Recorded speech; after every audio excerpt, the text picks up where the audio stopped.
morning and welcome to the Capital Gang. I am Oskar, Semweya, Musoke, and in a studio that for once has 3 teachers, or 1 practicing teacher, 2 practicing teachers. A professor who I think is still my favorite economist.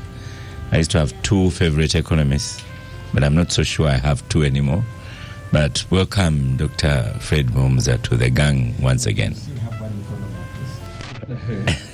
I beg your pardon? You still have 1 economist. Yes. Morning, Good morning to you. And then Honorable Semweya will introduce his teacher. Why? Because you have said things about him before he arrived. Yes, I told you, he told me, but he's now a private sector person. And then I told you I'm also a private sector person. No, you are maybe semi. I beg your pardon. Soon you might say I also got money from... Cooperative. Do you have one? No. So, welcome to the Capital Gang, veteran Onapito, or Ona. Because you never say that Okomol. Just it's like when Onapito. You know when people say Semweya, Musoke, and they say Semweya and all these names. So, welcome to Gang, sir. Thank you. Good morning. Benjamin Katana, welcome to Gang. Most welcome to have you once again, NUP. My pleasure. Yes. Agatha with an E. With an ER. Go to the microphone so I welcome you. Welcome to Gang. Thank you, Oskar. Nice to be here. Yes. And we have another guest in the studio, Mercy Grace Munduru, Head of Programs, a lawyer, Action Aid International Uganda. You're most welcome to Gang today. Thank you very much. Honored to be here. Yes, so Honorable Semweya, the cooperatives, you take us through, because the Abdu is not here, but he's been saying this was really cooked up in Parliament, the report. Take us from the beginning, because it goes back to a report of, is it October 2023? And then culminating in the latest arrest of the Trade Permanent Secretary. How did this all start? I have read 2 reports. The report of the Auditor General and then the report of the Parliamentary Committee on Trade, chaired by the Honorable Mpaka. In my view, one of the best chairpersons of committees. I was telling Katana before we came in that the trouble actually did not begin with the report of Parliament. The trouble began with the policy. Government came up with a Capital Gang in association with Uganda Martyrs University in Kozi. War claimants, people who lost their property during the Mr. Museveni's war, 1980-1986. But first of all, there was no list. The beneficiaries, in my view, reading both reports, were not known. But the policy came into being that we are going to compensate. So what then happened was that... so there was a decision to compensate... cooperatives for what they had lost during the war. Okay. So that decision now is what government went to implement. So during implementation, because some of the cooperatives never existed, or like in cases I know, some of the owners of these cooperatives had even died. They were not there. So the people who are chosen, and unfortunately you're discussing this matter when people have a matter before court. I think we're not discussing any new information. Yeah. So if you read both the report of the Auditor General and the report of Parliament, what happened is that those who are involved in processing and verifying which cooperatives, some of the cooperatives did not come forward by themselves, but they were being enticed that Semweya Cooperative Union, there is money here. You come. Do you still exist? No, this cooperative was started by Professor Muhomuza, but he died, but his son lives in Canada. So can we get some people to go and resurrect it? So they go and they resurrect, then they come and make a claim. But those who are involved, I think, and if you read the report, because there was a new cooperative law made, I think, 2012, they are now re-registering these cooperatives under the new law. So they would go looking for a cooperative, identify some people who can claim that it was theirs, and then assign them a law firm. Then the paperwork would be done that we lost so much. Even if they lost nothing, they would now make some of the claims were actually fictitious, and then they are taken to finance, and eventually they are paid through a lawyer. Unfortunately, when you did the report, most of the payment made to the lawyers, the beneficiaries were receiving like a 5%. So they process 3.7, and then they give you. And I remember one MP told me, because if they have fished you from a village where you live, and they give you, even if it is 50 million, you will not ask how much money was approved for your cooperative. You will actually go back happy. So that's the bulk of the report. The specific accusation against the PS is that she was receiving money through her husband. So payments were being made to law firm, and then they would go to deposit part of the money to the account of her husband. Obviously, the committee said she was the beneficiary. The husband was just being used as a conduit. In the case of the MPs, I think one of them is a lawyer, but there are also many other people who are mentioned in that report. I think the MPs who were mentioned were more than 40. I don't know if all of them are going to be taken, but there are about 40 MPs involved, because there was some serious work to go and look for these cooperatives where they existed. And where there are no people and they knew they existed. Then you look for the cooperative, but also you look for people to claim it, and then you resurrect it, get paperwork done, and then you present it for claim. So in the summary, that's what they report. That's what it is. Yeah. Are you people in Parliament hiding and waiting to or in fear of being arrested? I don't know. In all these cases, I am not sure that everybody will be arrested. I was with a friend the other day, and they told me people are negotiating. For me, don't arrest me. For me, so people are making offers. Either I will be the one delivering Ichira to you in the next election. So I am not sure that everybody is going to be arrested, but you may also not have evidence against everybody. You can mention them in a report, because the reports of Parliament are not legal documents. For you politically, you can mention everybody who is mentioned. But when you go to assemble evidence, you may not have evidence against everybody. But there are many people who are mentioned. Okay. Dr. Mumuza, that report also points out that Mrs. Sally Busurwa also had a verification committee of her own in parallel to the one appointed by Cabinet.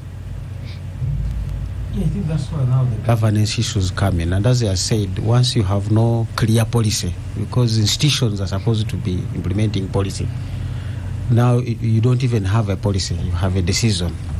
Now that decision was not followed up by structures in how is this decision going to be made. That's why, as Honorable has mentioned, anybody creates a cooperative, but there should have been a register of cooperatives, because when you read through the report, they really come from before independence, where the cooperatives were created by government, individuals, and all sorts of fellows who put them in place. And it's even shocking that a cooperative could be started and owned by an individual, because the word cooperative itself means more than one individual, more than one family. So there must have been that register, and we had ministries. At one point, the Ministry of Agriculture is taking care of them. You have the Ministry of Cooperatives and Marketing itself. So I want to believe people who were ministers at that time had a register, who had a commission of cooperatives. The structure should have begin with that list. What was there? What did they own? Now, the moment you leave that fuzzy, then the frogs are going to come on the table. Somebody will do their own thing. So possibly the PS also took that advantage to say, let me set up a parallel system here. And of course, she's been embroiled in so many other internal internal systems in that ministry and elsewhere. In the ministry itself. It's also a question of the too much power that people concentrate around themselves, because ministries have worked in government. There are structures you are supposed to follow. There is a top technical in every ministry. There's a top management where the ministers come, but there are departments, there are directorates. Where you have a commissioner cooperatives, the commissioner should be having that history and inventory. I remember my journey through the Ministry of Finance. You would get a directive really from the president. But then you see this directive, as the minister is saying, review and make a brief for me. It is referring to so many other ministries. Some of them are defunct, some people are gone, but the records will be there. Yeah. So when you would call these individuals, they would say, wait, that matter came to cabinet, that matter came here. That. You also write to the president and ask for more time. Because now you have to engage some civil servants, another will tell you I'm on holiday, this one traveled abroad. But everybody is really saying, if you want issues on that matter, it is so and so, not even that office. And a wealth of information will come from that individual. So I wish he had followed that procedure to say, where did this one begin? The report of Parliament would actually have been her report, to discover that some of the lists lined up as cooperatives never existed. Yeah. So those are the kinds of things to say. But my question, how did it end up in her ministry and not in Ministry of Finance? No, because in Ministry of Cooperatives, government, the first thing you raise is, it's my mandate. Mandate comes with power, mandate comes with money. Yes. It's my mandate. And every government document sometimes begins with quoting the law. So you want to grab it, especially when there are monies like this involved. I know my friend Ramadan has had troubles of compensation. He says, but I'm the person paying. So you as a ministry establish who I should pay, bring them to me, I will pay them. Just like civil servants. You tell me, who do you have? We know their bank account. We can send their money there. But somebody will say, no, you give me the money. And I pay. And I pay. I am the Minister of Lands. I want to pay. You've seen it here. They are saying Attorney General was paying. Why doesn't Attorney General, whatever office, end up and saying the following should be paid? Then Finance can send that list to the Treasury and say, these are the accounts of people.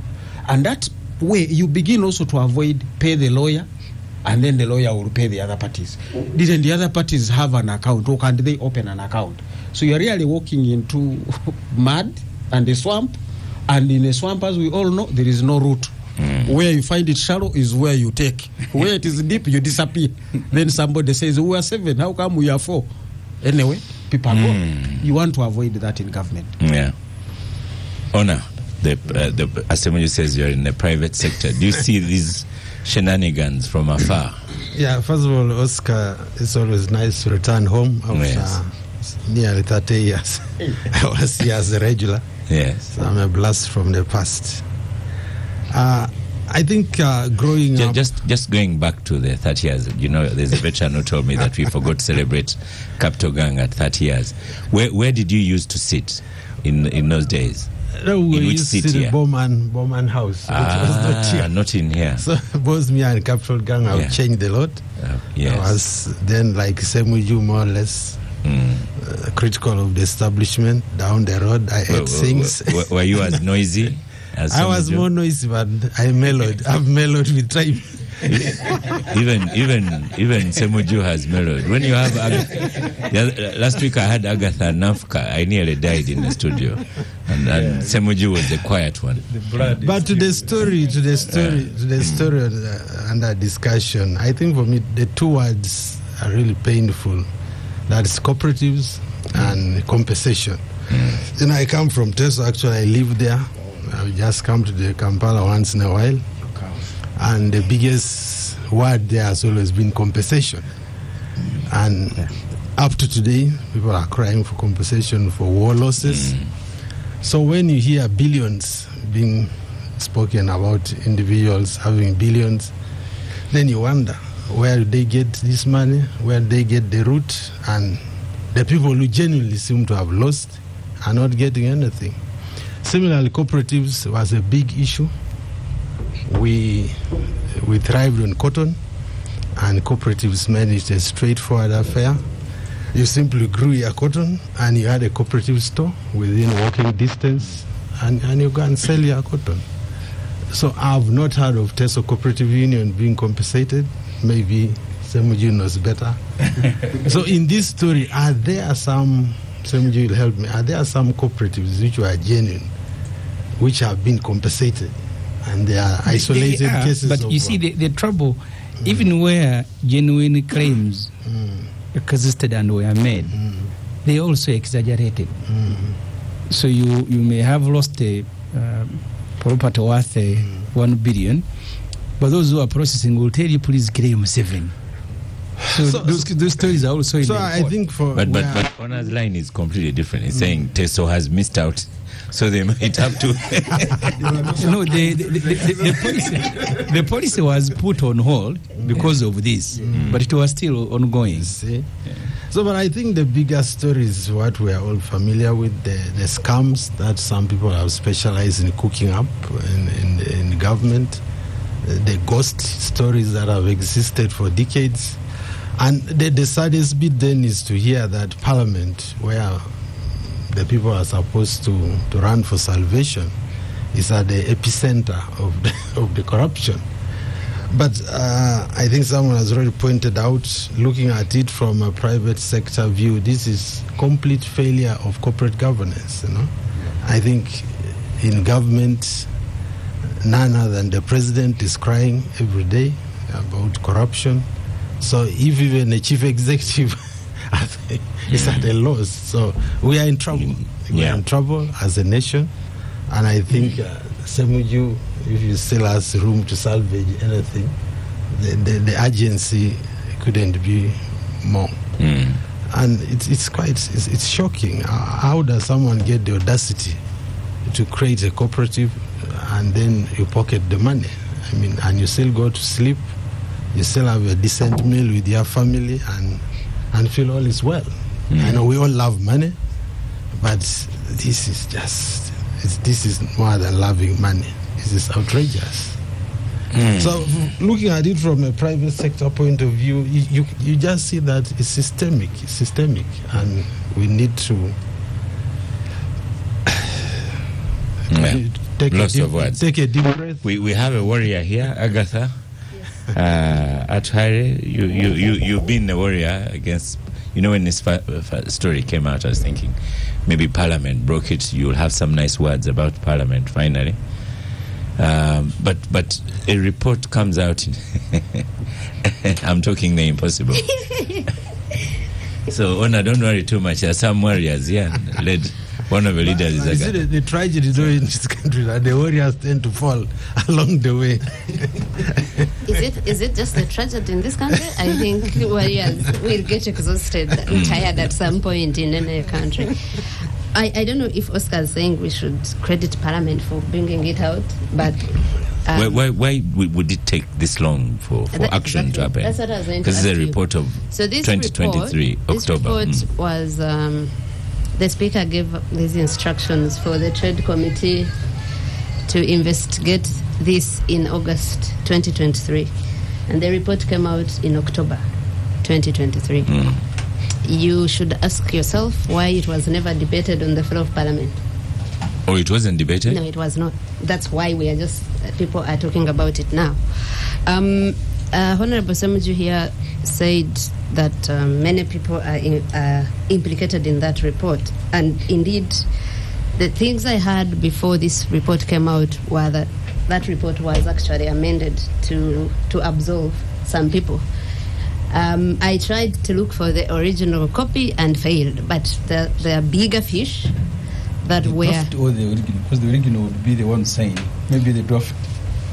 Yeah, I mean the initial report that had everyone that is involved, the one that was amended to remove some names.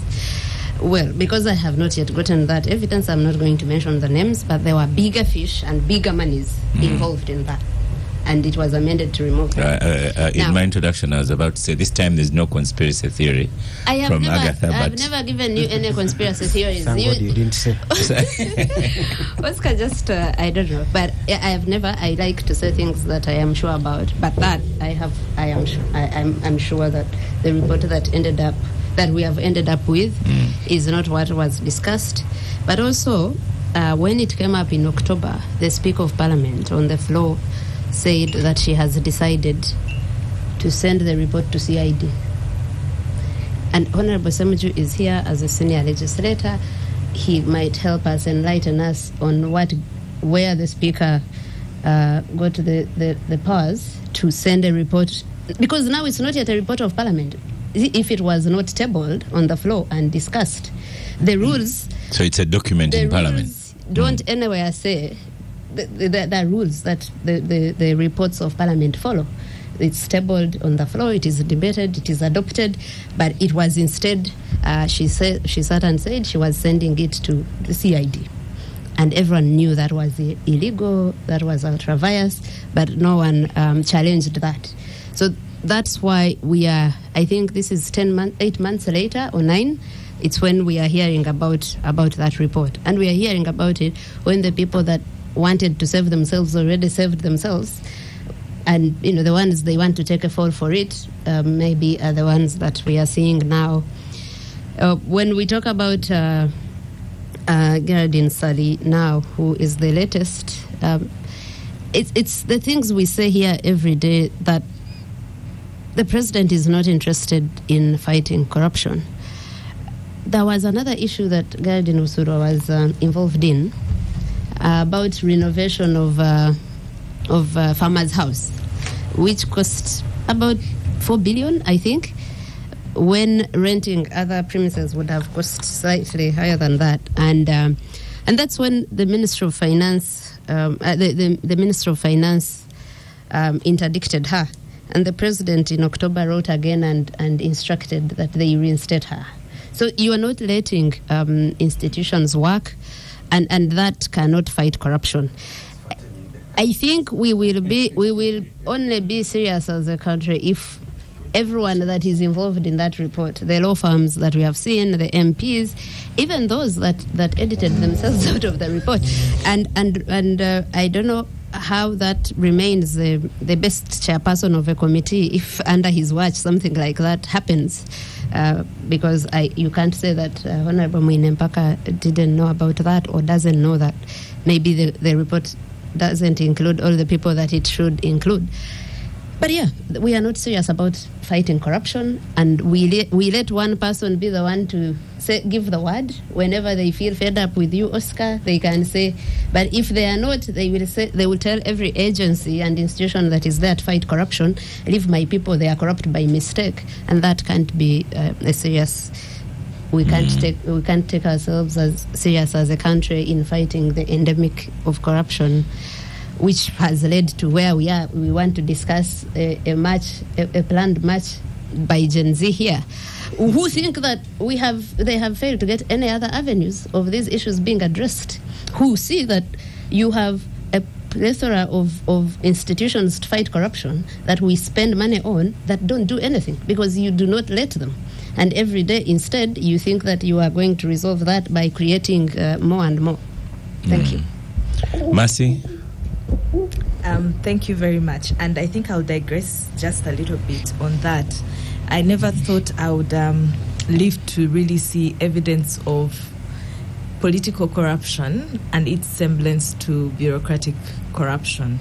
And I think this scandal paints that picture very well. Say some more on the two corruptions, but what do you mean? Because the political is the misuse and abuse of power and privilege by people like the members of parliament and policymakers that influence processes that may seem legal at the surface, but at the tail end they are meeting personal interests. And bureaucracy is, abusing government systems and procedures, in the same way. And so here you are looking at the PS and the other administrative officers heavily involved in a process that is also equally led and manipulated by Parliament that has certain powers that are supposed to check these processes. And so if you study the report in depth and you look at the irregularities, you cannot place them on one side. You cannot place them entirely on Parliament. You will see the list of MPs that are involved in one way or the other in this process. And then you will also see administrators who are equally involved directly, but also their families, their associates playing a very heavy role. And then there is an introduction of the legal fraternity, the law firms. And actually, when my brother here was talking about TESO, when these scandals come, I always, with bias, look for West Nile in the scandal. This time I saw Okoro Coffee, a cooperative in Zombo, that was compensated, I think, 1.6 billion, and then the law firm took about 670 something million, in addition to a retainer fee of 5 million per month. This is how obscene this situation is. And so to understand how endemic corruption is to see how these two blend very perfectly in a scandal like the one we are seeing now. And this is what makes fighting graft very difficult. One time I was on a talk show and somebody said there's something called tenderpreneurship. Somebody comes up with an idea on their mind that can potentially be funded by government and that will benefit them. They will work backwards to ensure, one, that we have a policy. They do all the homework about how this could come to life, and they will successfully influence this policy and the processes around it, and then it comes to life. Like the cooperatives issue has come to life. It looked legal because it followed a policy process and all of this, even when we know that most of the cooperatives in the report were non-existent. But you can see that there are so many people behind this initiative by how much they've been able to take out of it.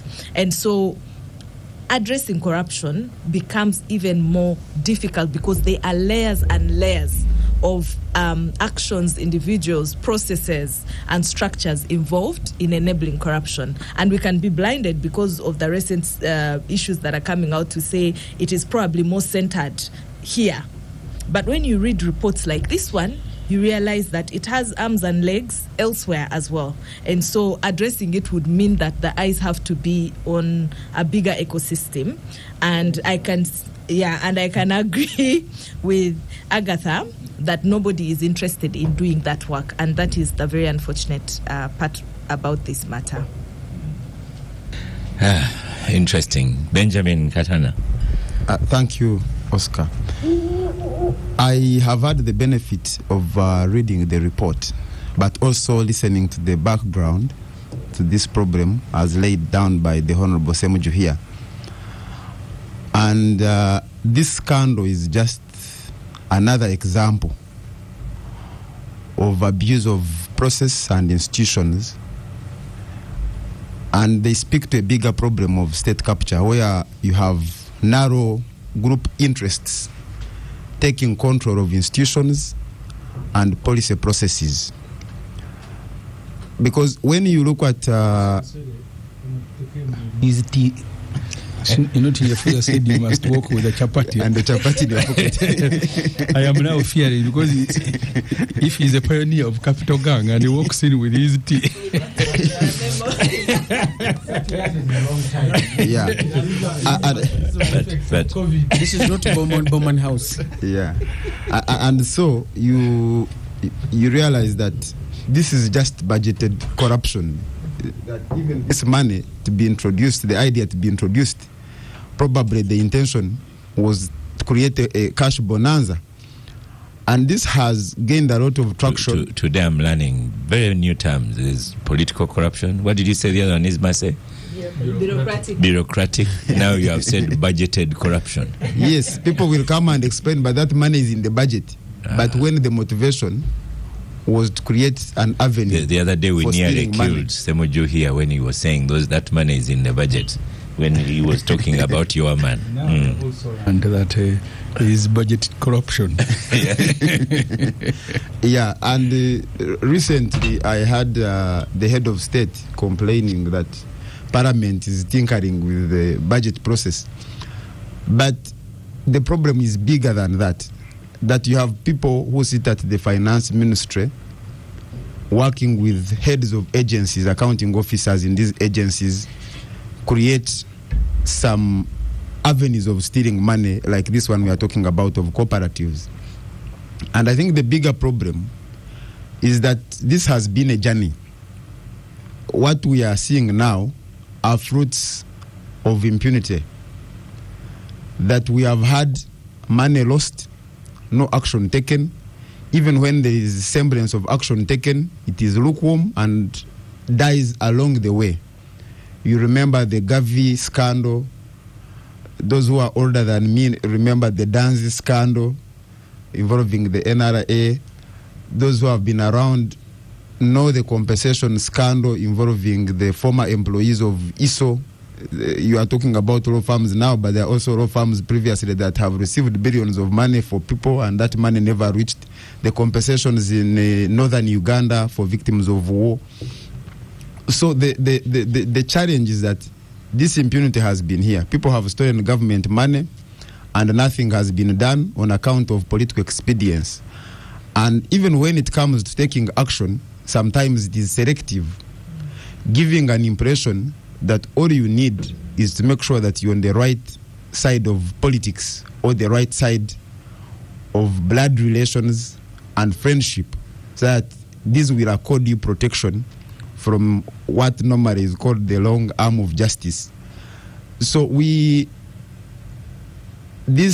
because of the magnitude of the monies involved, has generated a lot of debate and interest, and even some analysts have pointed out that maybe it is also just being used as an avenue to further tame Parliament and have it where the executive wants it. But like Oskar likes to say, that could be a conspiracy theory. But there are so many cases of corruption that go on unpunished. And the state of Uganda has the means and the mechanism to detect corruption.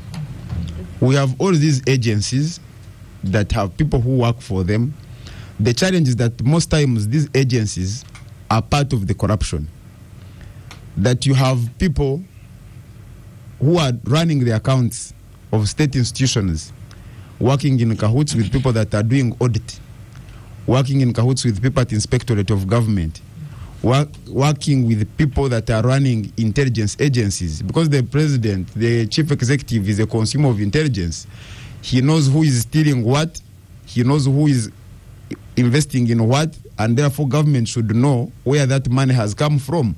When you're opening a small account and depositing 5 million, they will ask you for a source of income. But we have all these people that are stealing government money, putting up hotels, putting up cathedrals for homes, and nobody is asking them where they are getting money from. All we have had is a person that should be taking action against these people, praising some of them for being hardworking. And so my colleague here mentioned the lack of political will. At this stage, even if there is will from Mr. Museveni, who is running the country, I think the NRM government and the country is dealing with what political scientists call political decay. That the system is incapable of reform and adapting to change. It needs to be overhauled. Because where will it stop? Because if you say that you're going to deal with corruption cases, save for one who has presidential immunity under the Constitution, you'll find that everyone else running government and their family members are involved. We have had cases, and on this show, the Capital Gang, have on many occasions had people make reference to a number of scandals that have happened previously. The junk helicopters, names were mentioned and no action is taken, and the person says, this one apologized. So the question is, why should the law only act if it is this individual involved, and the law is not applied when it's the other individual involved? Now, that leads to public losing confidence in the fight against corruption. And as such, even when genuine actions are taken, they are not looked at as genuine actions because of the track record of the people that are running the affairs of the state. So what way forward do you see? Let me start. I don't know, Mercy, are you Gen Z or Millennium? Or? I am Millennium, but calling me a Gen Z may be... it's flat. It's a compliment. That means why? I am the Kalo I eat every day is doing a great job giving me. Yeah, I think that first of all, there, as bad as this looks, the fact that we have consumed this report before it's tabled in Parliament, and it was tabled, but not discussed in Parliament. Yeah. The way we would have expected it to be, given how scandalous it looks, means that we have an opportunity as citizens to continue to lead the fight. Because where we are in Uganda, in a context where laws are abused, misused, or in many cases disregarded to cater for political and personal interests, we are left to the court of public opinion, but also pressure from the public that we can choose to ignore now, but it will force those in positions of power to take a side and in the least make a decision.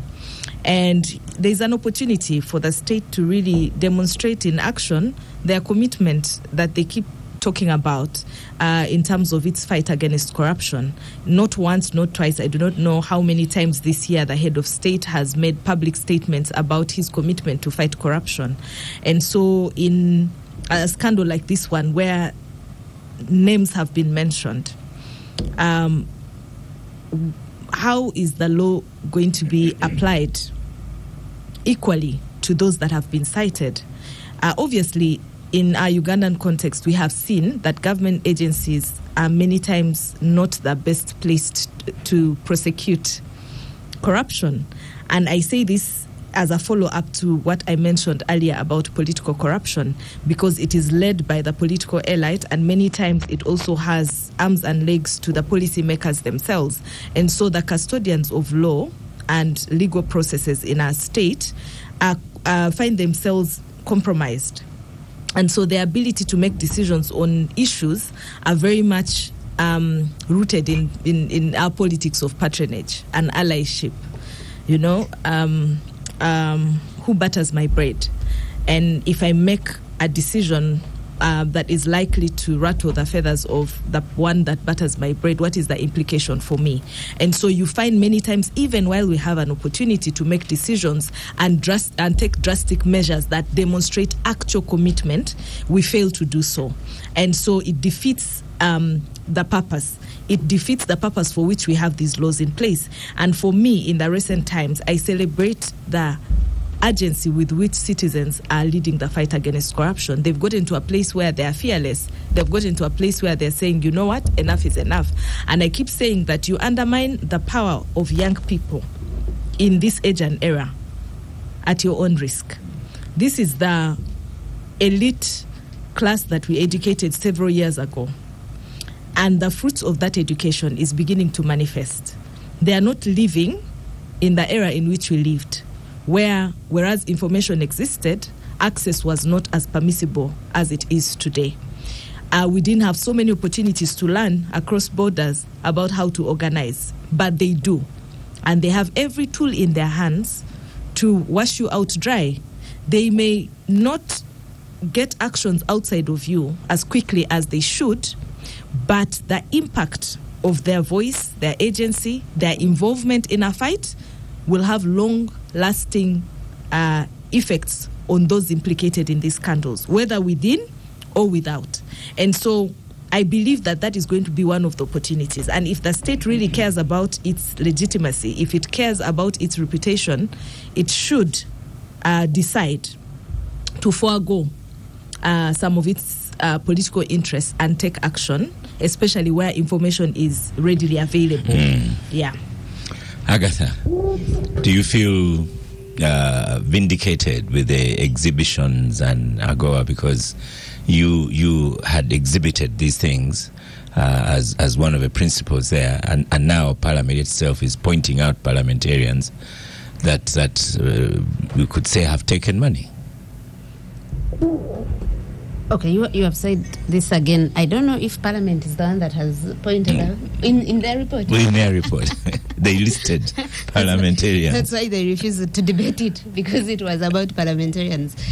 But yeah, vindication really, and we didn't need it because I tell people every day that we do this when we are convinced that there is information. We we verify it, we double check it. So we always know that that these are things that that we should do, that no one can dispute. They failed to dispute them during the exhibition or the information we put out there, and resorted to just personal attacks. So it's, I think every day more Ugandans get to realize that the type of leaders we have, and the phrase "we are on our own" that Ugandans started saying some time back gets more and more real each day. It must be the reason these young people that I saw their response to police today, and they were telling police we were actually not asking for your permission to go and protest, because the law allows us to go and march. We are exercising our right. The courts have twice said that we can do that. That for you, your job, we are telling you so that you come and ensure that there's peace. Now, I see that determination from young people, from people that everyone had been saying the youth of this country are not participating in their affairs enough. Others have been saying Uganda is not Kenya. For us, they can. Even in Kenya said what? Even in Kenya says Kenya is not Uganda. That for us, they can do this and loot the country and steal from us. And that's what we really have done. That when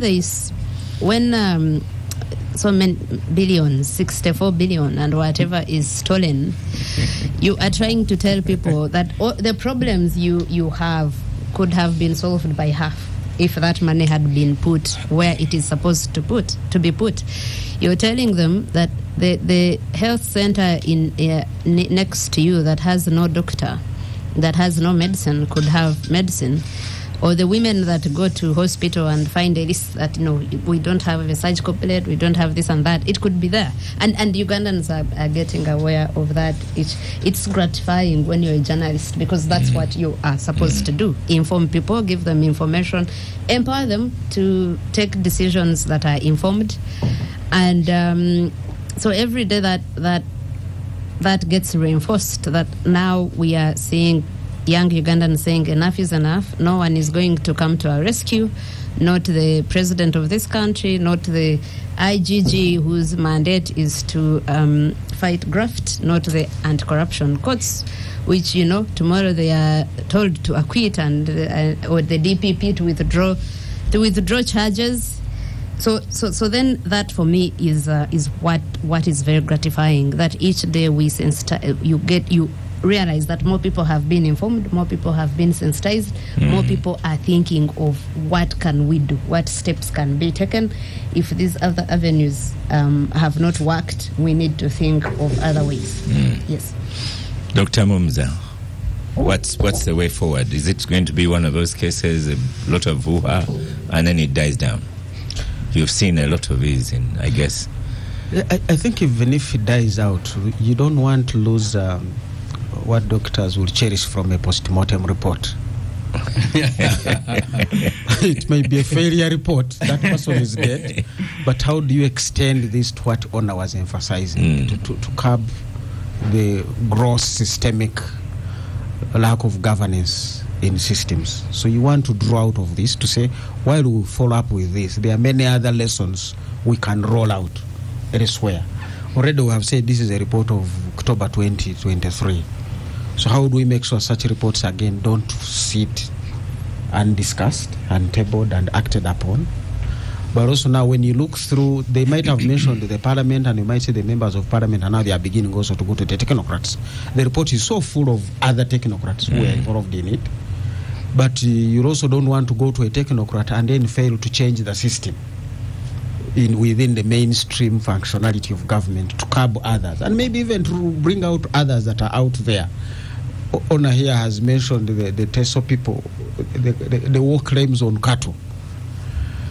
Really, in Teso Cooperative Society, the claim was 9 billion. It was paid, but they received 1 billion. Now those are things you want to cure. Why should the compensation... What the claim was? The claim was 9 billion, which was paid.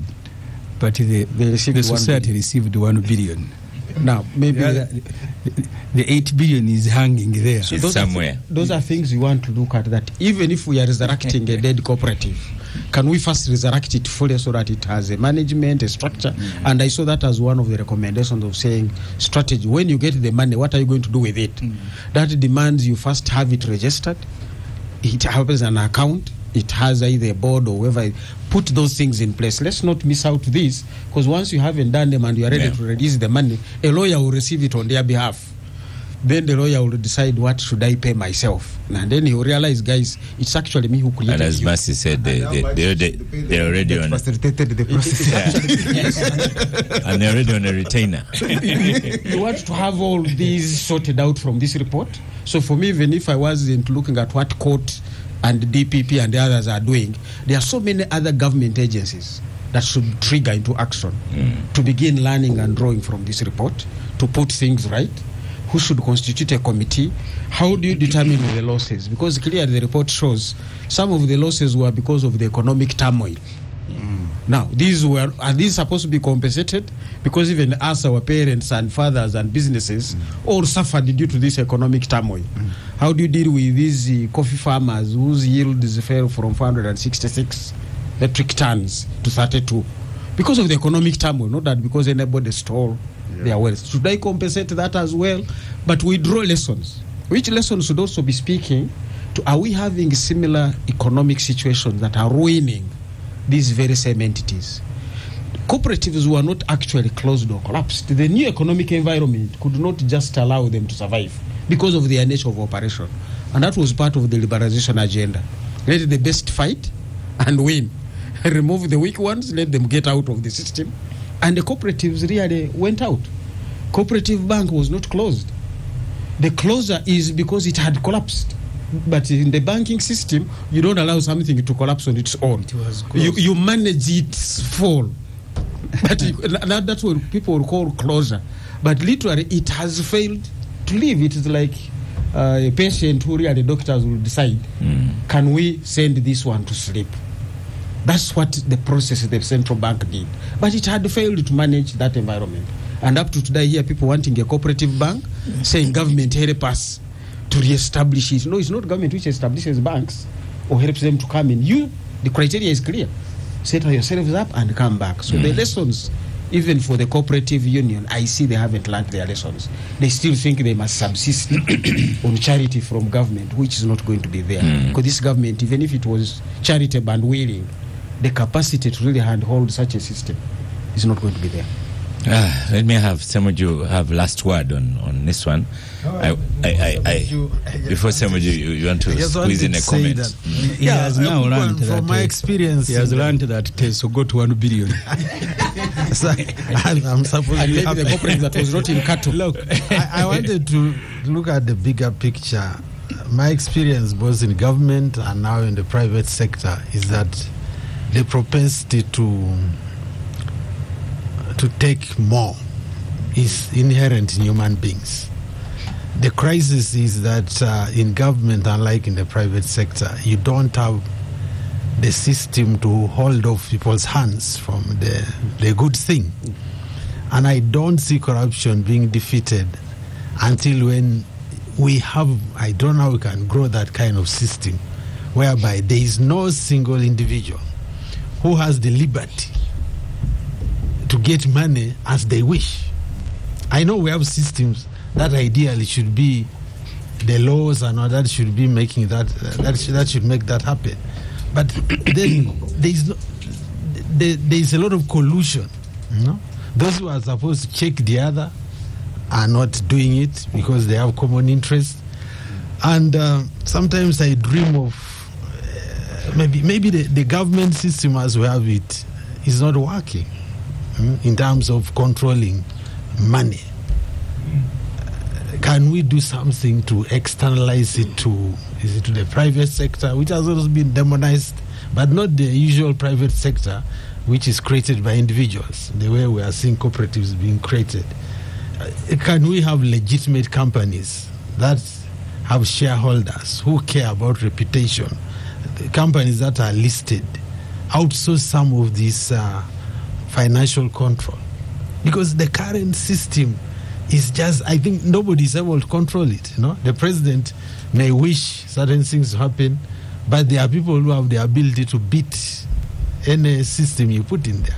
Because if you have collusion with people in justice, people in finance, I don't know about Bank of Uganda, these are the axes that are supposed to control how government money is used. But clearly I seeing lawyers coming into the picture, both public and private, and it's just out of control.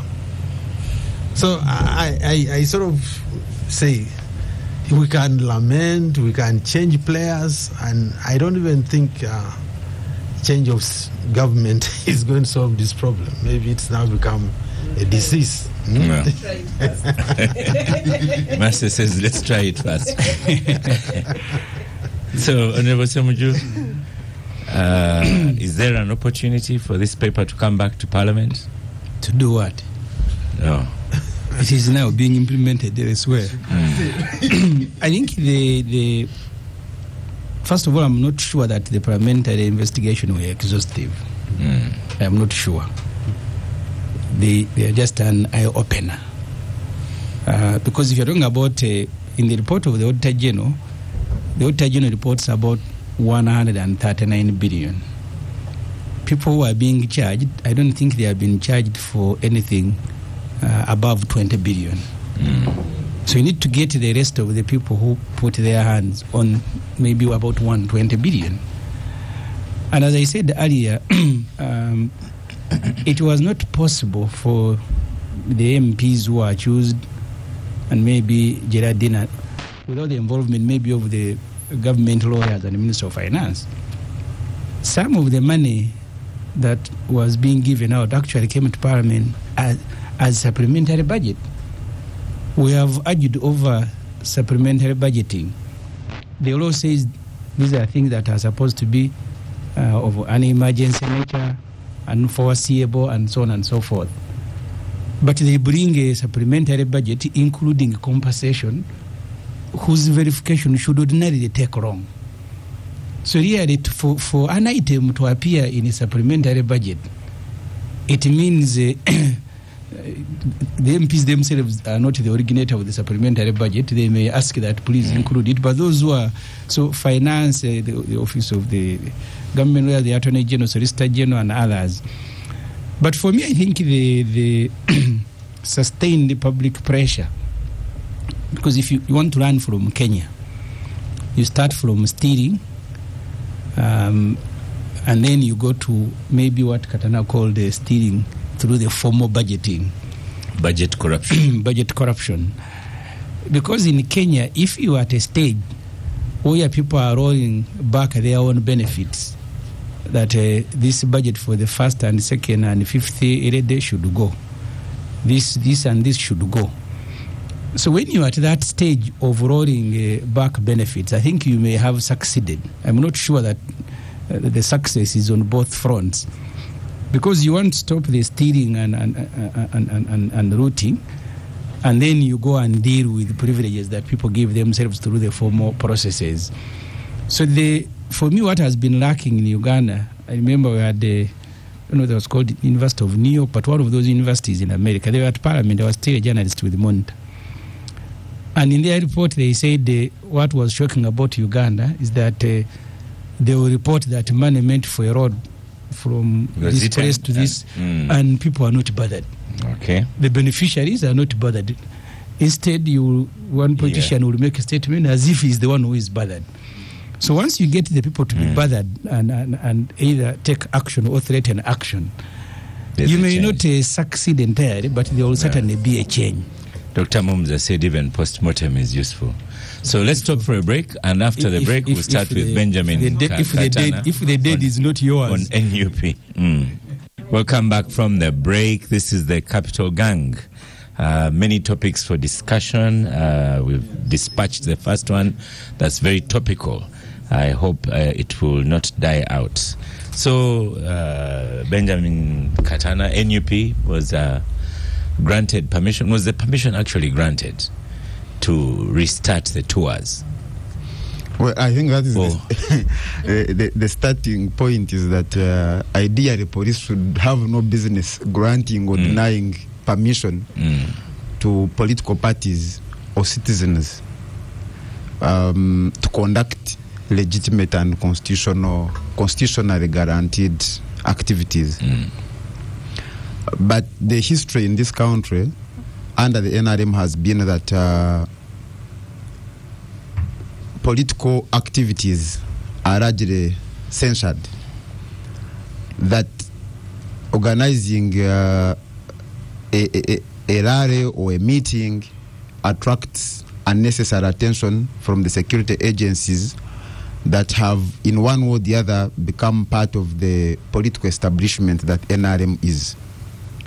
But to answer your question directly, yes, we have had run-ins with the police and other security agencies regarding conduct of political rallies and activities, like other opposition organizations and people that do not necessarily belong to the NRM in this country. So sometime last year, we were conducting a mobilization tour across the country. And we received a directive from the then Deputy Inspector General of Police, General Kathigazi, stopping us from conducting our activities. And then there was back and forth. Then some time early this year we resumed. Then again we received communication from police that you cannot continue conducting your activities. And so we have had a number of meetings, 2 so far. And yes, we resumed our activities. The whole of last week we were in Western Uganda.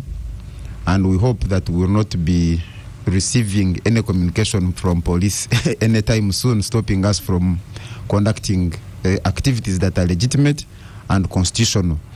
But even when we were able to move out there, we were frustrated in many ways. In Obundubujo, the police could not even allow us to access the radio station that had been paid for. And you have... so they don't even allow you to reach... They want you to conduct business from a place that is hard to access by the population. In terms of distance from the trading centers. But wouldn't that make sense?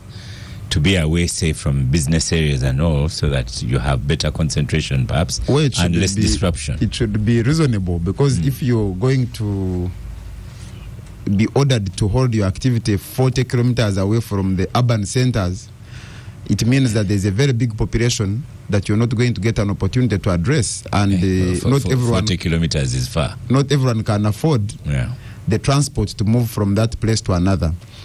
But in all this is the deliberate effort by the police and other security agencies who have been consumed and drafted into the partisan politics as active participants on the side of NRM to frustrate the opposition from organizing activities that are legitimate and protected under the law. And it also happens that a number of radio stations, for example, that ordinarily, even because they have already accepted payment and bookings for airtime, then they receive calls from the RDC, from the DPC, ordering them not to host us on talk shows. So it goes a long way to show the determination of the NRM establishment to keep the opposition away from the population, so that you do not have an opportunity to present your agenda, that you do not have an opportunity to mobilize the population and carry out civic activities that are protected under the law, because the intention is to make sure that you don't grow. Yeah. And Ona, it is unsurprising that call law is not available to them. Indeed. But first of all, I would like to, from my political retirement perspective, I look at the happenings with a lot of bemusement, a lot of deja vu. NUP, better known to most people as People Power, can be commended or should be commended for the resilience it has showed, especially after its somehow spectacular performance in the Central Region in the last election, especially at parliamentary level. But I think it's running its course, unfortunately, like many other opposition groups, because the path is working, was trodden by Semweya and others under the FDC. And NUP came with the mantra of removing a dictator. But of course, the NRM's stated public position is to have no opposition. And as Mr. Katana says, the NRM is also the state. It has never stopped being so since 1986. So I don't see much more they can do that FDC did not do. So what the police is doing with the NUP, in my view, is basically a classic cat and mouse game. The NUP is trapped as a typical mouse, but it's allowed once in a while to appear like it's going to run away, and then it's clawed back in time. So I really, they have my sympathies, but that is the game. That's the game. So I don't know how far by the next election, how far they will have gone. I expect that there will be a lot of reversals in the party's fortunes in the Central Region, because I believe the NRM was caught off guard. They thought maybe NUP was no more than DP in Uganda, but then it became a different animal. But during the next round, it will find the NRM prepared for it, and its fortunes are going to likely to decline. So that's the game they have chosen to play. I hope they are... I was looking at their numbers in Western Uganda, and I thought actually they may have numbers in Western Uganda. Those numbers were there even during the last rallies. Of course, the NUP is an exciting team for young people. Their dressing is they're associated with the music. So they're a very exciting team to watch and to follow. And to join with. So you don't follow the young people in Uganda for. But the odds are really stacked against them, and I wish you well. It's a tough game. When you hear Honor actually saying there's no hope for NUP and no hope for young people, you could even say no hope for Agatha's exhibitions. We are under a military rule. Family military rule. I was drawing attention to some of my friends to a photograph in the New Vision this week where ministers, 3 of them, had given a company to Musoke and Erugawa to go and receive vaccines. Ordinarily, Musoke should be saluting. These are the supervisors. But the supervisors, Ruamirama, the Minister for Fisheries, and someone else, were the ones accompanying Musoke to go and receive. I say now, were they accompanying a CDF? Because the CDF in the Ugandan hierarchy is a rank below ministers.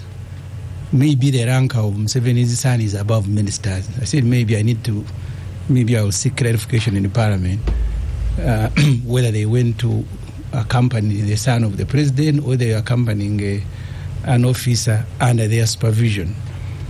So all the things that we are going to do, the level of violence is going to be determined by the threat. In my constituency, there are places where I have gone. When people are few, the attention will be less. They will allow you, they can even bring chairs for you. But where there are people and they know there will be an impact, they are going to be brutal. During COVID, there are areas where I went and actually had campaigns in Chira. But there are areas where they said you will not go. And then you ask them, what's the difference? So what as Ona said, the what NUP is going through, we've gone through it. We will jointly go through it at every stage. I don't think Mr. Museveni wants competition. He wants it control. The only difference between us and Rwanda is that in Rwanda there is no competition at all. But Museveni here will allow, for many reasons, if you want to continue borrowing money, if you want, so you can. They can give you, but the conditions are different. The conditions are different because even Somalia has money, but we receive it under different conditions. So they will allow you to go and have a rally once in a while if they think it will be good PR for them. If it is not, or if they judge that the threat is one that they cannot tolerate, they will create reasons. I asked policemen when they came to arrest me in Kasokoso. They were in their hundreds, and they said, "You did not inform us." I said, "Then how comes you are here?" Because you have said I did not inform you, but you are here. All the vehicles, every tear gas, everything is here, but you are saying you are not informed. So then how did you know? So, and you ask people, the order is not theirs. Some of them are intelligent. They really look embarrassed. But that's all you have to go through. And I take the point from Honor seriously that NRM, as Mr. Museveni has said, he will have no opposition. He can create his, maybe the way it is done in China and Rwanda. He can create his own opposition. If you create yourself, he will keep beating at you. Yeah.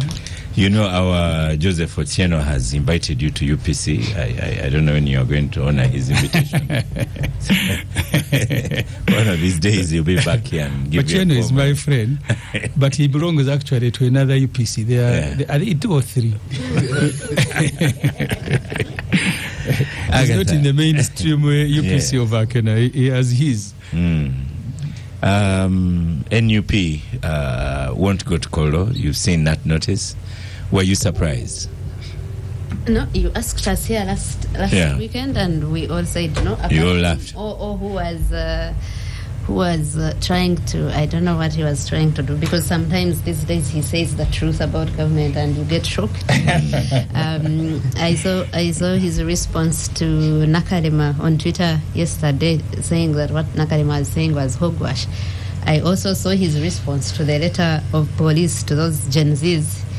And I said, okay, there's a transformation happening. But on the issue of Kololo, he's the only one who said that they have allowed FDC before.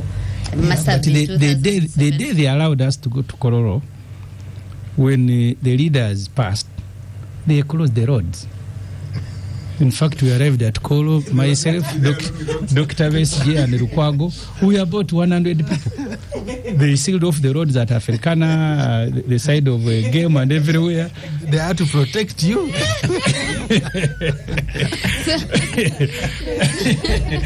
So we are the only ones there talking to ourselves. Uganda is not a real place, like Master has said.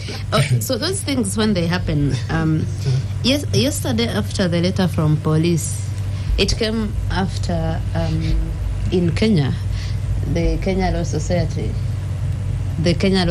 had gone to court over an issue like that court had nullified.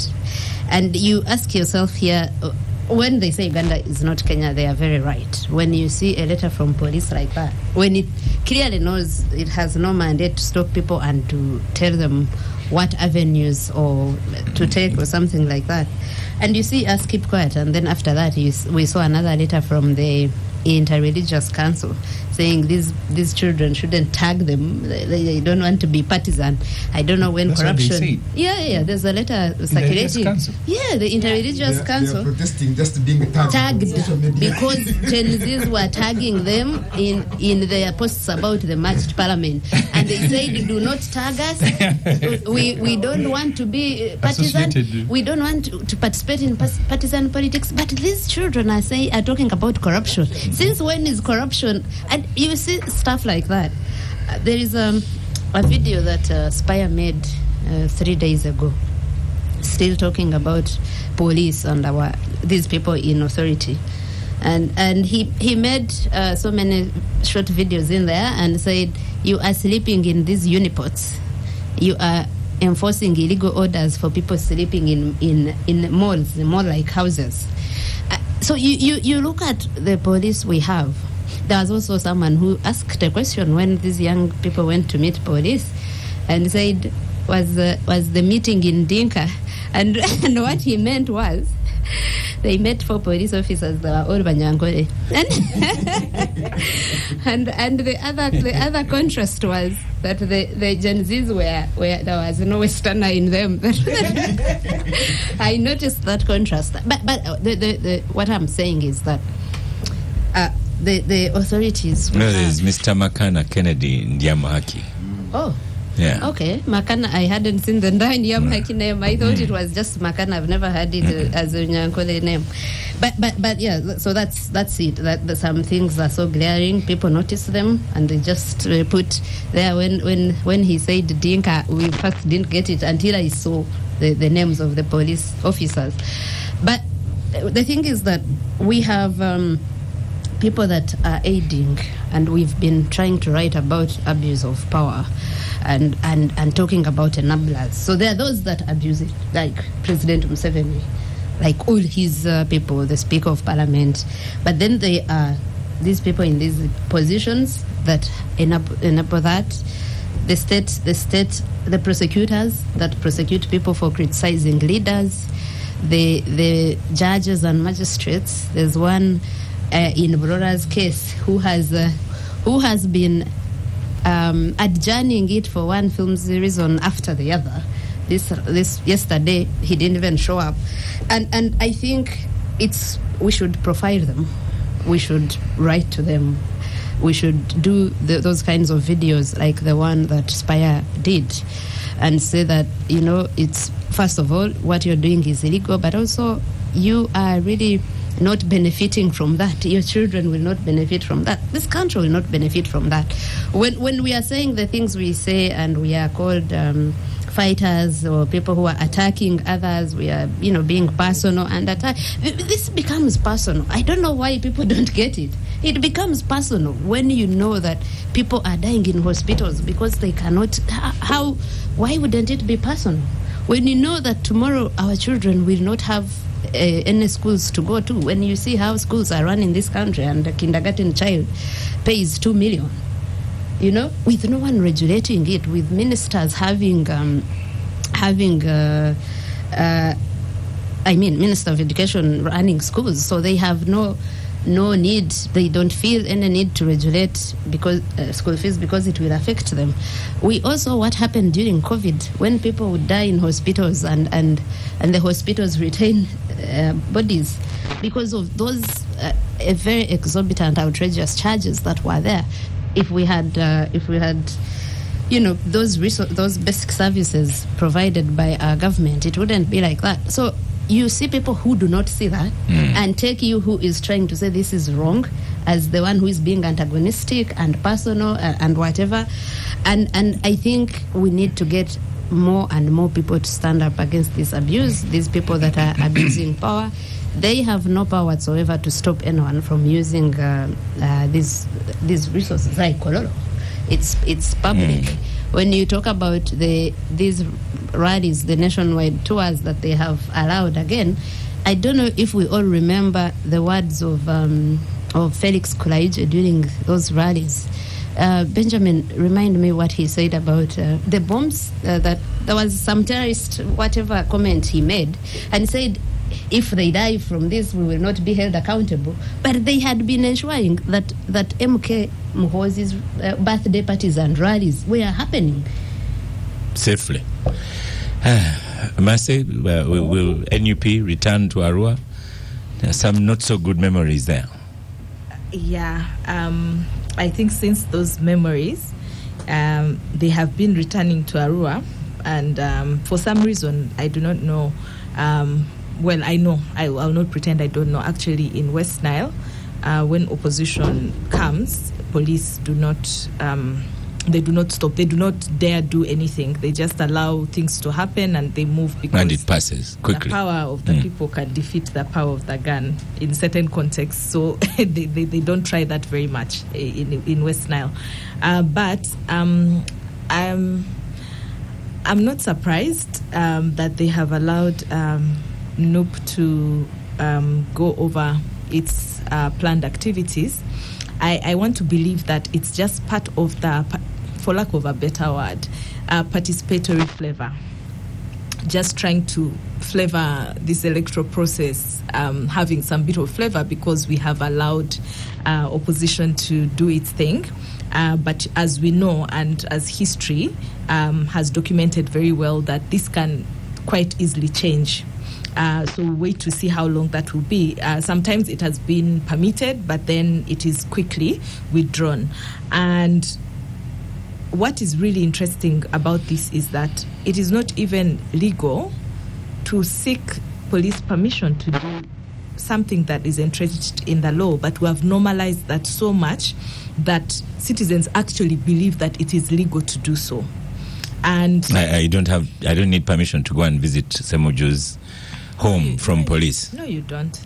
No, you don't. And for me, normalizing things like this makes us lose sight. But also it makes me always question our seriousness about democracy. I think what we see as democracy in our context is just pseudo-democracy because we don't want all of it. We want parts of it that favor particular groups of people. So we pull that card as and when it best satisfies us as a nation, but we don't go all the way. That is why our systems of checks and balances are not functional. So if you see in context like Kenya, when police releases a statement about actions they are planning to take and somebody files in a court of law, court will give priority to hearing that matter, and in many cases they will take an independent stand, which is always backed by the provisions of the law. But would you like to say something? You wanted to make a comment? Just a comment if it's done. But you can. That dictatorships are like amoeba. They keep changing shape. Sometimes they can make a concession, but the concession is only made when, unlike Honorable Semweya mentioned, when the action they are conceding to at that particular moment is not threatening survival. Because for them the preoccupation is survival and power retention.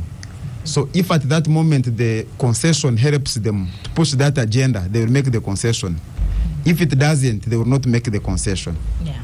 And in a real democracy, you will find that the other arms of government will check excesses using provisions of the law.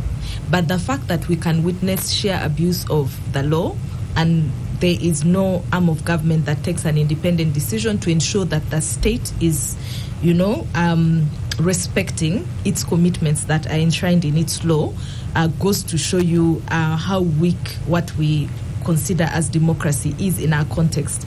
But also, more importantly, is that across Africa, including Uganda, I believe that elections are projects. We receive monies for these processes, and so we have to account. And that accountability has to be seen to be inclusive. And part of that accountability is to demonstrate that we have allowed participation, that we have put in place structures and mechanisms that allow for people to partake of this process.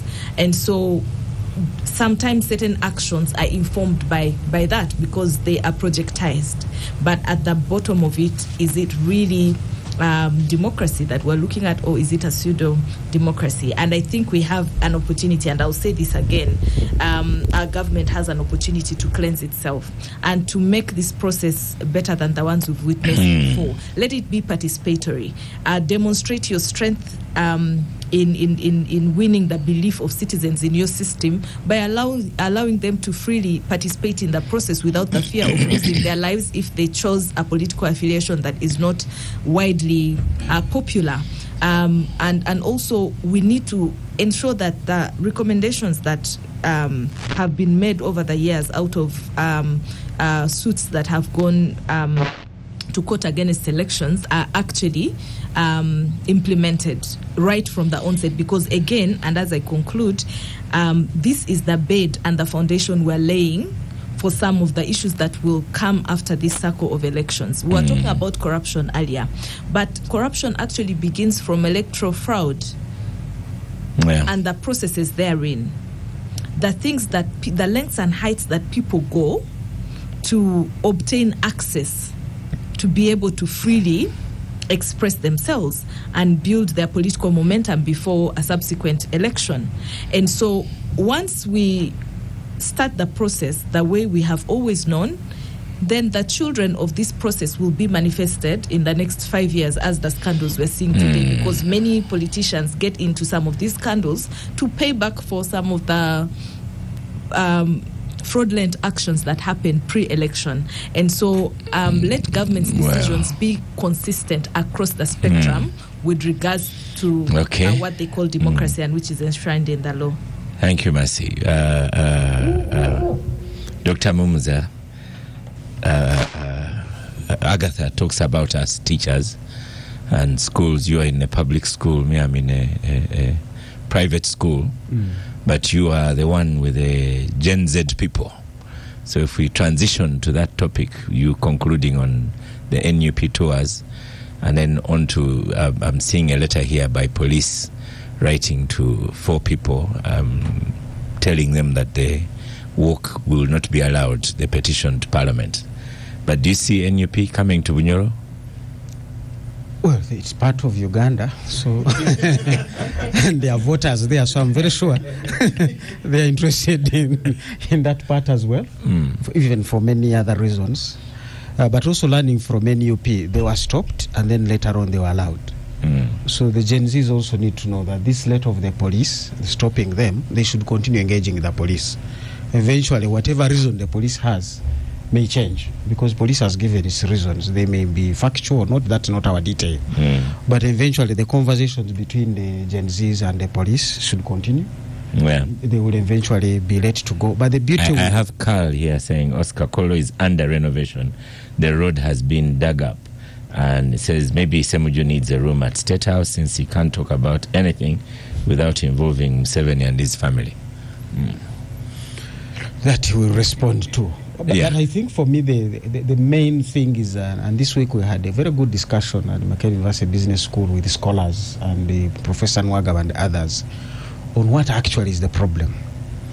You don't want to discuss symptoms. That's why you go to a doctor, you have a high temperature, they will get your sample and send to the lab. They want to rule out and rule in certain things. So when you look at all of this, what exactly is the problem? And underneath is going to be an economic problem. You already have statistics that came out of the Bureau that 73% of Ugandans are literally below the age of 30. But of those, 50.5 are below age 17. These are literally dependents.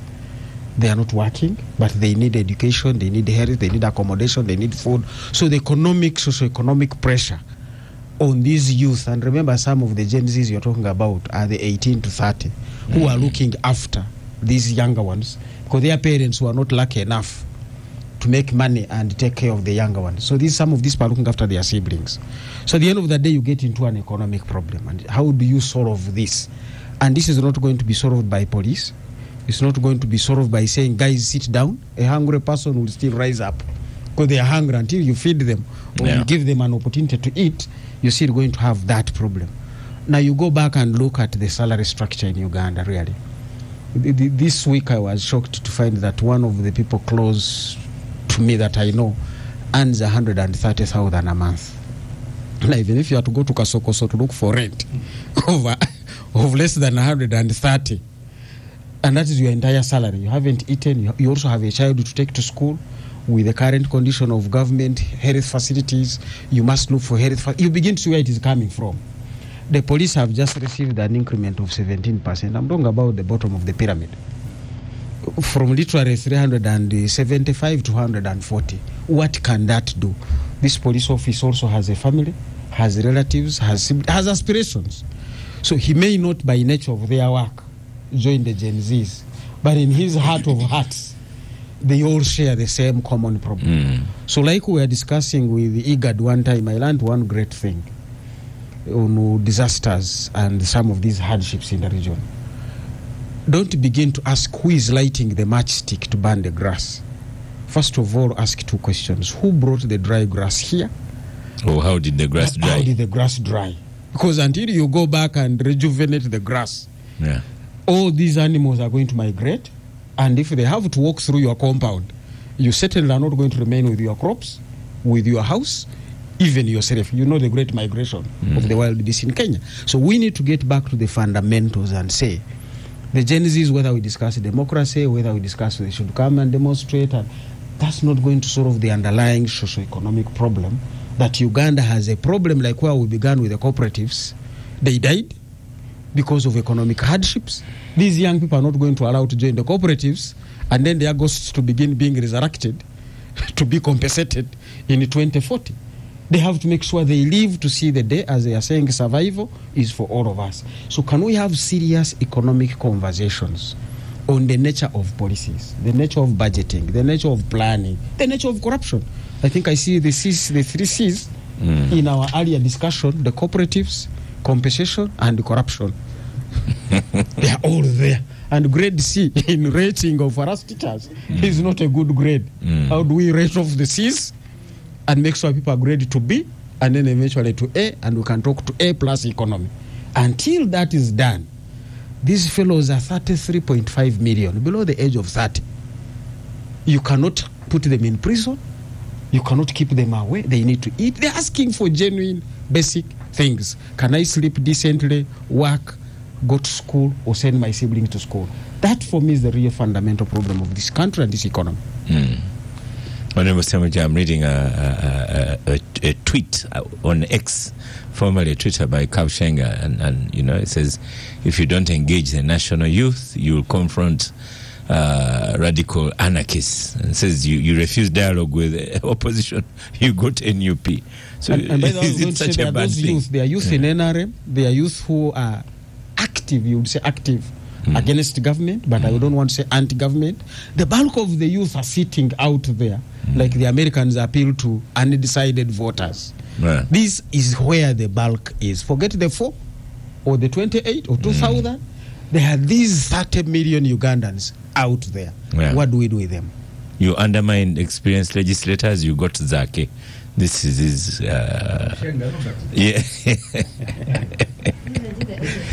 you ask for sleeping MPs who wake up to vote. Now we have a house of thieves. So, Honorable Semweya, this march, police writes and says the march is not allowed to take petition to the speaker. I mean, for me, I am used to this with the police. They will tell you, you did not notify us.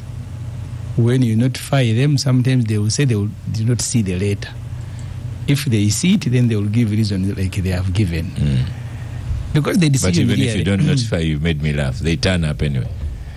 In Kasoko, so they came at 5 in the morning. The meeting was supposed to start at 10. And then I arrive at 9, they tell me they are not aware because I did not inform them. But this is not their decision. We go back to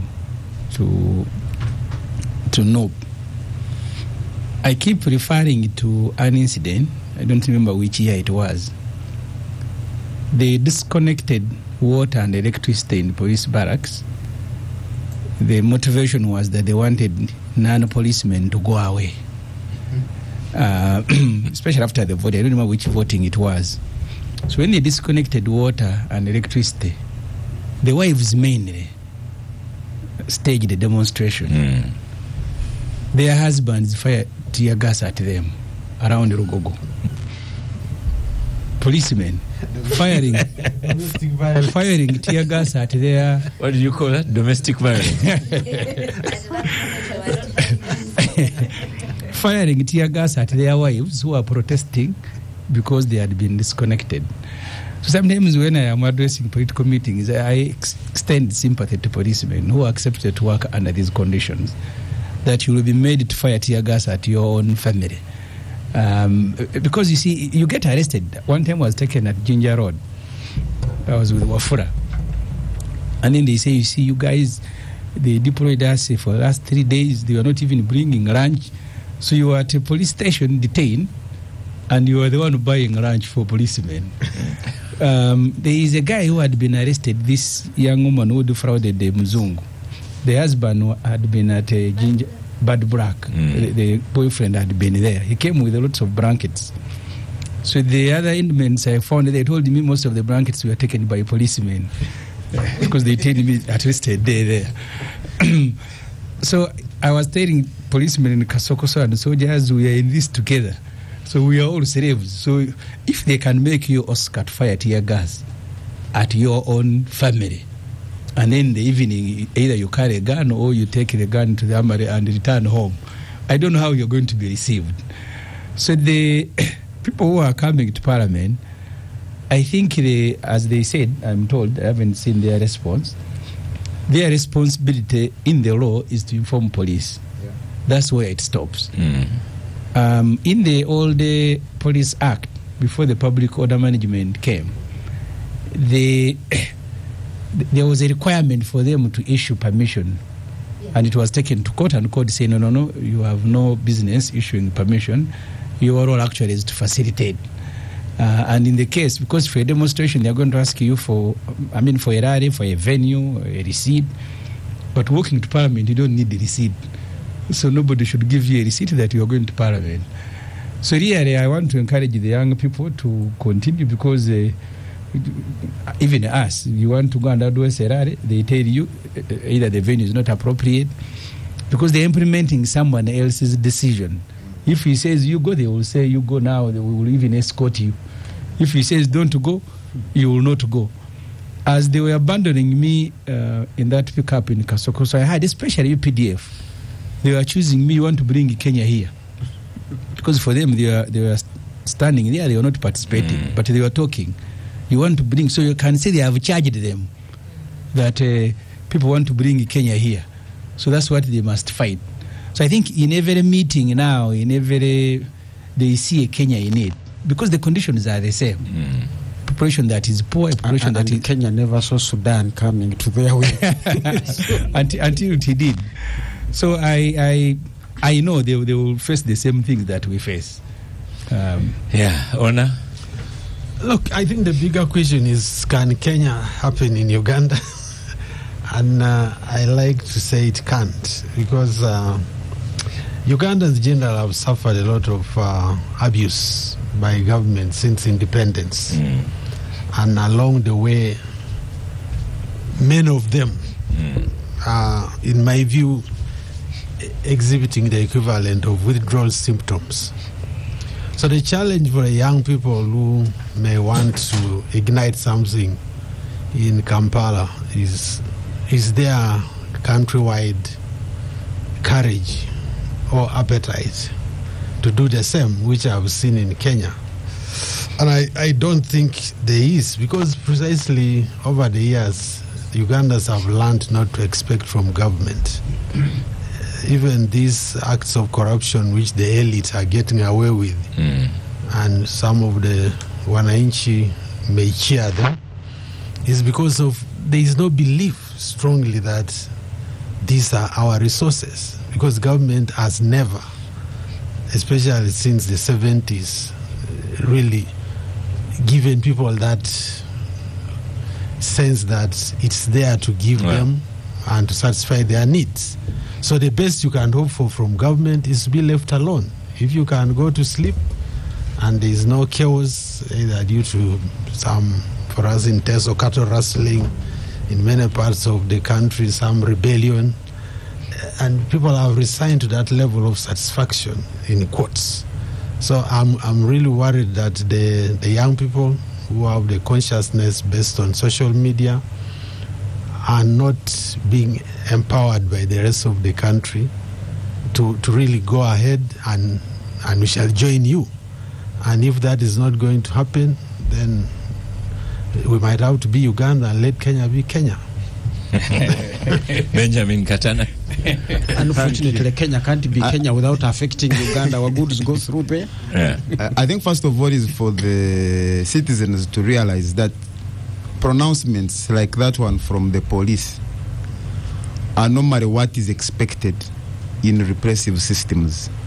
But to change that, the citizens do not have to comply necessarily.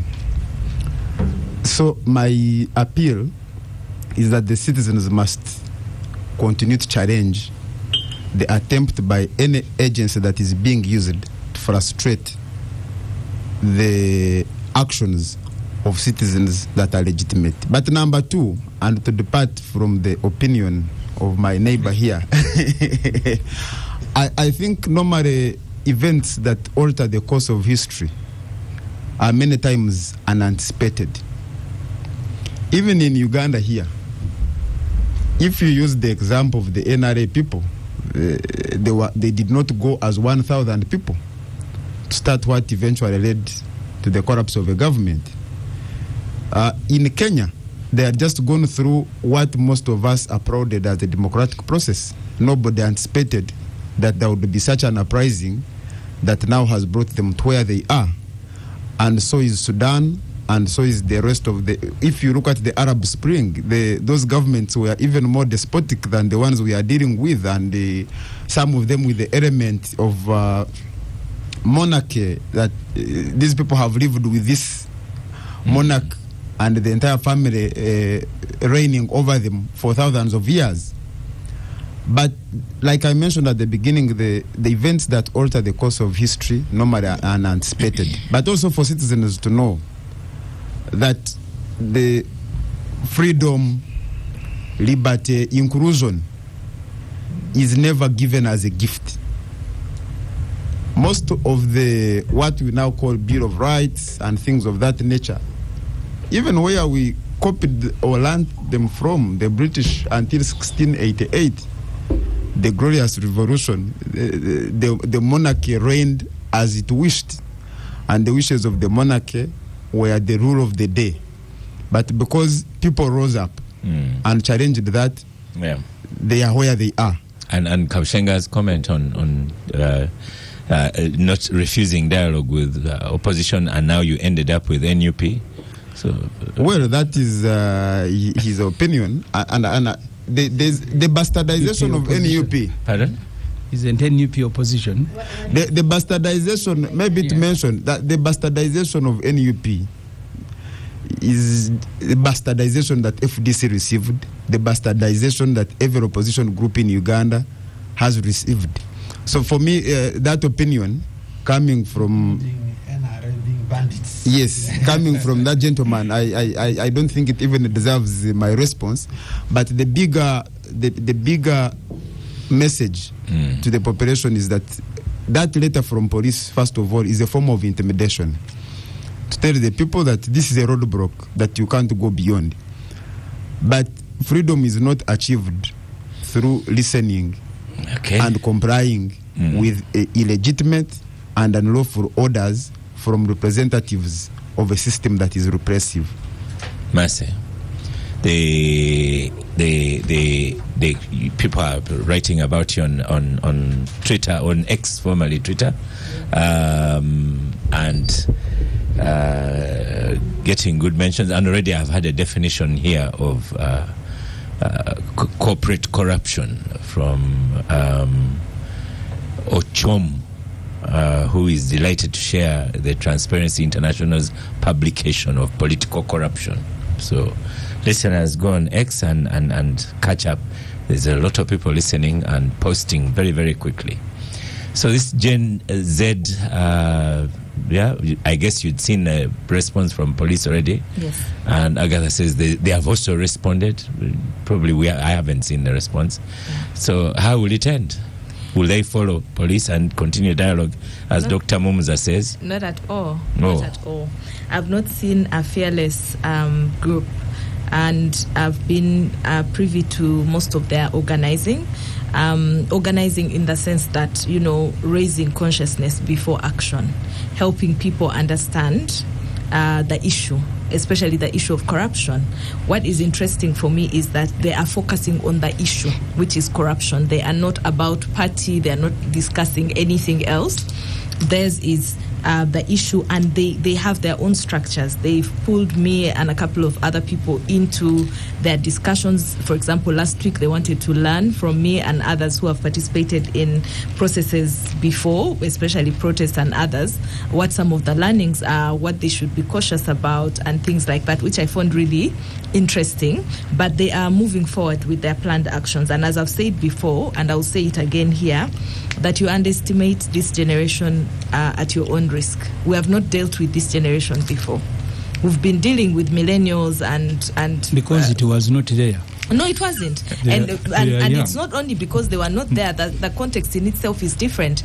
So how their organizing plays out may be in ways that we have not experienced before, and which can make it extremely difficult to manage. For example, in Kenya, we've seen violent protests before. We've seen so many actions previously. But if you look at the uprising now, dealing with it was very difficult for the establishment, because the way they organize, the way they share information, their demands and things like that were completely different. And so it was so hard to manage it the same way they were managing a generation before this one.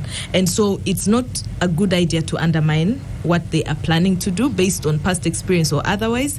But it is also important that even while this has the potential of being foiled violently or otherwise, they would have awakened a certain level of consciousness in young people who probably over time have been on the sidelines looking for their place in transforming this country, especially based on conversations around corruption.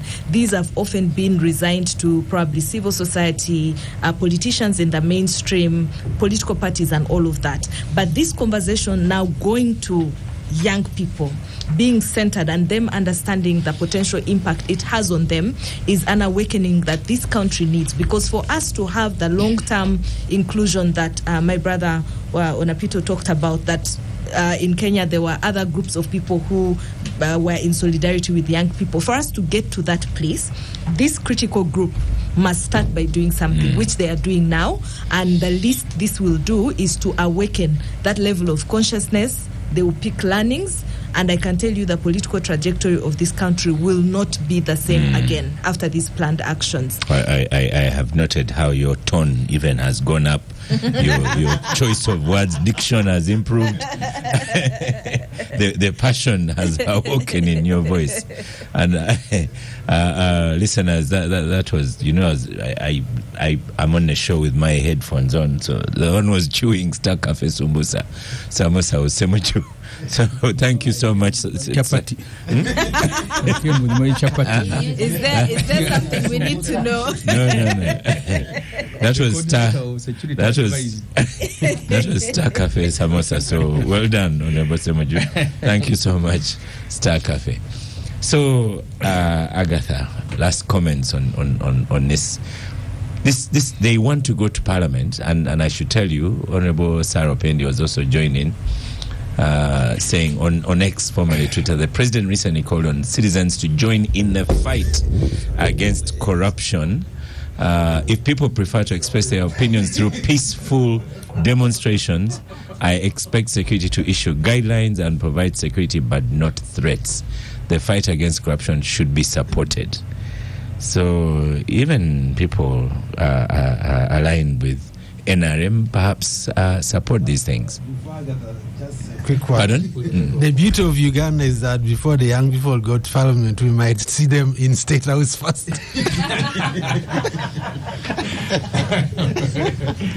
They might get an invitation to State House. I don't know what he meant by that, but I'll inform you that they are already being convinced that someone wants to take them to meet the president. So there's no need for marching. But Oskar, I don't know why we have normalized illegal things in this country to continue happening. So like I said, the law is just saying inform police about your whatever procession or assembly. But police thinks that even with 2 cases that have been decided saying you have no right to prohibit. And that was in the case that Honorable Semweya was talking about by Mwanga Chivumbi, where Section 32 of the Police Act was nullified, because it was in essence saying that they should issue a permission. Recently, when Section 8 of the Public Order Management Act was also nullified, that was the same thing. And in those cases, the justices of the Constitutional Court were saying that this is a fundamental right, even on events like music rallies, concerts. Police is supposed, it cannot predetermine what will happen, whether there will be violence or not, because you notice that in that letter, they claimed to have intelligence that has showed them that there are some elements that want to cause violence. That's your job. Go and deter that violence from happening. So I think the young people are right, and like I said, they wrote back to them and said that we were informing you. We have not seen any other avenues. Even you, as police, when we asked, you didn't give us any avenues. I have seen now they are saying on X again that one of the representatives of police who is on Next Radio for a show is lying that they were not informed about the date. The date is in the letter. All sorts of actually, Agatha, the first response from police was that we have not been informed. And then they released the letter which showed that indeed they had even received communication from the group that is organizing. Yeah. So they are saying you didn't tell us where you are going to meet. What do you care? We don't know the people that even want to march. For us, everyone will join from wherever their home is and join the march. Now, so they are marching to take a letter to the speaker.